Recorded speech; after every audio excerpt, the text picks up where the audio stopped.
Oke, pada bagian ini kita akan mempelajari tentang zat adiktif. Nah, sebelumnya kita sudah mempelajari tentang zat adiktif, yaitu zat atau suatu bahan yang ditambahkan ke dalam makanan dengan secara sengaja dengan tujuan tertentu, gitu.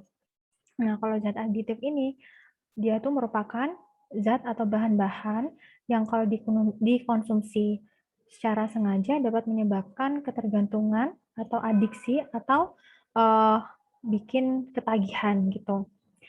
Nah, zat aditif ini ada yang alami. Contohnya bisa kita lihat di kopi, yaitu adanya kafein, ada kandungan kafein. Kemudian ada tein yang ada di dalam teh. Jadi kalau misalnya setelah kita minum kopi, biasanya kan orang merasa lebih segar gitu, lebih nggak ngantuk gitu ya. Nah ini kenapa kok bisa orang nggak ngantuk? Karena ada kafeinnya, seperti itu. Jadi mungkin kalau kalian pernah tahu, orang yang terbiasa minum kopi, kemudian tidak minum kopi itu biasanya bikin pusing gitu. Jadi kayak pengen minum kopi aja tiap hari gitu. Nah, jadi gejala itu udah nunjukin bahwa orang tersebut mengalami ketergantungan. Nah, selain kafein, ternyata ada banyak zat lagi yang termasuk ke dalam zat adiktif, yaitu ada 3. Ada narkotika, psikotropika, dan zat psikoaktif lainnya. Yang pertama, narkotika. Nah, narkotika ini dia itu merupakan zat yang berbahaya yang tidak boleh digunakan kalau atau tanpa pengawasan dari dokter. Nah, jadi kalau misalnya melalui pengawasan dokter boleh-boleh aja, sah-sah aja. Tapi kalau tanpa pengawasan dari dokter, kemudian kita coba-coba sendiri, nah itu yang berbahaya atau melanggar hukum. Jadi narkotika ini dia itu merupakan zat atau obat yang asalnya itu sebenarnya dari tanaman, tapi kalau dikonsumsi ini dia bisa menyebabkan penurunan atau perubahan kesadaran kita gitu, atau bisa jadi menghilangkan atau mengurangi rasa nyeri, kemudian bisa menyebabkan ketergantungan.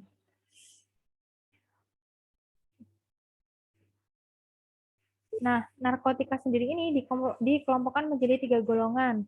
Ada narkotika golongan 1, di mana yang termasuk narkotika golongan 1 ini dia tuh merupakan yang bahan yang udah berbahaya banget karena berpotensi tinggi, sangat tinggi yang menyebabkan ketergantungan.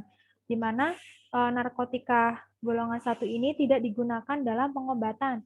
Contohnya apa? Contohnya heroin atau putau, kokain, ganja. Kemudian ada narkotika golongan 2. Nah, kalau narkotika golongan 2 ini yaitu berpotensi dalam menyebabkan ketergantungan dan dapat digunakan sebagai pilihan terakhir. Ingat ya, pilihan terakhir dalam pengobatan. Kemudian contohnya pada morfin, petidin, kemudian metadon. Nah, biasanya yang dipakai di dalam pengobatan itu yang morfin, yang di bawah pengawasan dokter ya. Kemudian ada ini, bisa kita lihat morfin itu bentuknya seperti ini, metadon kayak gini. Kemudian ada narkotika golongan 3, di mana narkotika golongan 3 ini dia berpotensi ringan dalam menyebabkan ketergantungan dan biasanya banyak digunakan dalam pengobatan. Contohnya apa? Contohnya kodein. Kemudian tapi walaupun begitu, kalau misalnya nggak untuk pengobatan ini, kalau dibuat coba-coba ini sangat berbahaya sekali karena penyalahan penggunaan narkotika ini bisa merusak masa depan generasi muda sehingga kita perlu menghindari atau menjauhi zat-zat tersebut. Jadi di sini ada undang-undang yang mengatur tentang narkotika, di mana ini ada hukumannya ya kalau dengan sengaja mengkonsumsi narkotika. Kemudian ada psikotropika.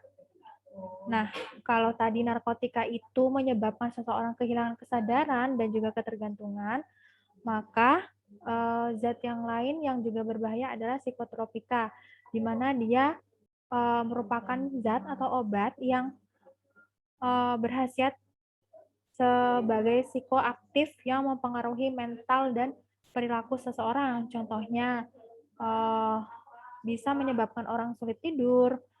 Kemudian, kalau orang yang sulit tidur itu bisa pakai obat tidur atau golongan psikotropika yang menyebabkan dia bisa tidur nyenyak gitu. Jadi psikotropika ini sama seperti narkotika golongan 1 dan paling pol golongan 2, golongan 3 dan golongan 2, tapi harus dengan resep dokter. Nah, psikotropika ini terbagi menjadi 4. Ada psikotropika golongan 1, dia berpotensi sangat kuat menyebabkan ketergantungan dan tidak digunakan sebagai obat, contohnya ekstasi, LSD, STP, dan lain sebagainya. Kalau golongan 2 berpotensi kuat menyebabkan ketergantungan dan sangat terbatas digunakan sebagai obat, contohnya amfetamin, metamfetamin, dan itu kawan-kawannya. Kemudian ada psikotropika golongan 3, di mana yang golongan 3 ini digunakan sebagai obat. Contohnya apa? Contohnya pentobarbital, flunitrazepam, dan lain sebagainya. Kemudian yang terakhir ada psikotropika golongan 4, yaitu berpotensi ringan dalam menyebabkan ketergantungan dan sangat luas digunakan sebagai obat. Contohnya diazepam, clobazam, dan lain sebagainya. Jadi yang biasa dipakai sebagai obat tidur itu yang ini, nitrazepam. Kemudian ada zat psikoaktif lainnya, yaitu ada alkohol, nikotin, dan juga kafein. Nah, kalau alkohol ini yang biasa banyak digunakan yaitu yang etanol, jenis etanol. Nah, di mana etanol ini bisa kita peroleh secara alami dengan melalui fermentasi glukosa dengan ragi. Jadi, kalau ada seseorang yang meminum alkohol, maka alkohol di dalam darahnya akan tinggi dan menyebabkan orang tersebut hilang kesadaran atau mabuk. Kemudian, kalau sudah mabuk, orang tersebut sebaiknya tidak mengendarai kendaraan, soalnya bisa menyebabkan kecelakaan gitu. Selain etanol, ada juga lagi namanya metanol yang biasanya digunakan di suatu industri gitu ya, untuk melarutkan zat tertentu. Nah, biasanya metanol ini dikenal sebagai spiritus, yang mana spiritus ini merupakan zat yang sangat beracun, dan kalau sengaja diminum atau terminum itu dia bisa memutuskan saraf mata, sehingga menyebabkan orang menjadi buta atau bahkan meninggal dunia. Kemudian ada nikotin di daun tembakau. Biasanya digunakan sebagai bahan pembuatan rokok. Akibatnya orang yang merokok ini biasanya lebih tahan dari kantuk atau lebih aktif. Nah, tapi walaupun seperti itu, merokok ini sangat berbahaya bagi kesehatan karena dia bisa menyebabkan kanker tenggorokan dan juga kanker paru-paru. Jadi kalau kita lihat biasanya di kemasan rokok itu sudah ada tulisan merokok dapat membunuhmu gitu ya. Jadi ini contoh daun tembakonya.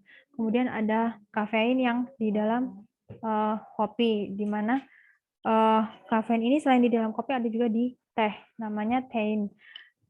Di mana kadar kafein yang di dalam teh ini dia itu tidak sebanyak kafein yang di dalam kopi. Tapi walaupun begitu, kafein ini merupakan zat psikoaktif yang tidak ada larangannya gitu dalam penggunaannya, tapi harus dari kesadaran diri sendiri ya, walaupun tidak dilarang. Kemudian ini dampaknya. Dampak penggunaan zat aditif bagi kesehatan. Jadi kalau dampak penggunaan narkotika, ya, seperti heroin, morfin, opium, dan kodein dalam jangka yang pendek, dia bisa menghilangkan rasa nyeri, ketegangan berkurang, rasa nyaman, kemudian rasa seperti bermimpi dan juga mengantuk. Tapi kalau digunakan dalam jangka panjang, dia bisa menyebabkan ketergantungan, meninggal, kemudian menyebabkan sembelit, gangguan siklus menstruasi, dan lain sebagainya. Nah, kalau ada seseorang yang menggunakan jarum suntik yang tidak steril, maka bisa menularkan penyakit seperti hepatitis dan juga HIV/AIDS. Gitu. Kemudian ini ada beberapa efek jangka pendek pada penggunaan ganja, yaitu ini ada rasa cemas, gembira menjadi satu, banyak bicara, tertawa terbahak-bahak, halusinasi, dan lain sebagainya. Banyak ya. Kalau dalam jangka panjang, menyebabkan daya pikir berkurang, motivasi belajar terus turun drastis, dan lain sebagainya. Ada juga efek jangka pendek pada kofein, yaitu rasa percaya diri meningkat, banyak bicara, kemudian rasa lelah hilang, kebutuhan tidurnya berkurang, halusinasi, penglihatan serta perabaan. Kalau jangka panjangnya dia bisa kekurangan gizi, anemia, kerusakan pada hidung, dan lain sebagainya. Untuk yang psikotropika, ini bisa kalian lihat menyebabkan tidak tidur, rasa riang, tapi setelah itu akan muncul rasa tidak enak, murung, nafsu makan menghilang, berkeringat, rasa haus, dan lain sebagainya. Kemudian ini obat tidur, obat Nipam atau Nitrazepam dalam dosis tertentu dia bisa merasa tenang, tapi kalau dalam dosis yang tinggi maka dia bisa menyebabkan gangguan pada bicaranya, kemudian jalannya sempoyongan gitu. Kemudian ada dampak penggunaan zat psikoaktif lainnya, banyak ya, bisa kekurangan oksigen, bisa menyebabkan kematian, kerusakan pada otak, dan lain sebagainya. Kemudian ini ada beberapa kandungan yang berbahaya yang ada di dalam rokok.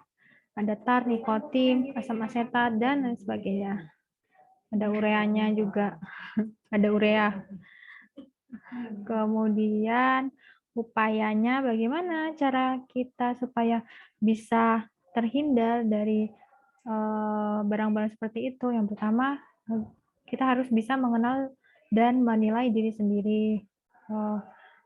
Jadi kita harus sadar diri gitu ya, antara kelemahan, kekuatan, kemudian kekurangan, kelebihan, dan cita-cita atau tujuan hidup. Jadi yang pertama harus punya tujuan hidup, meningkatkan harga diri bahwa kalian itu sangat berharga sekali untuk apalagi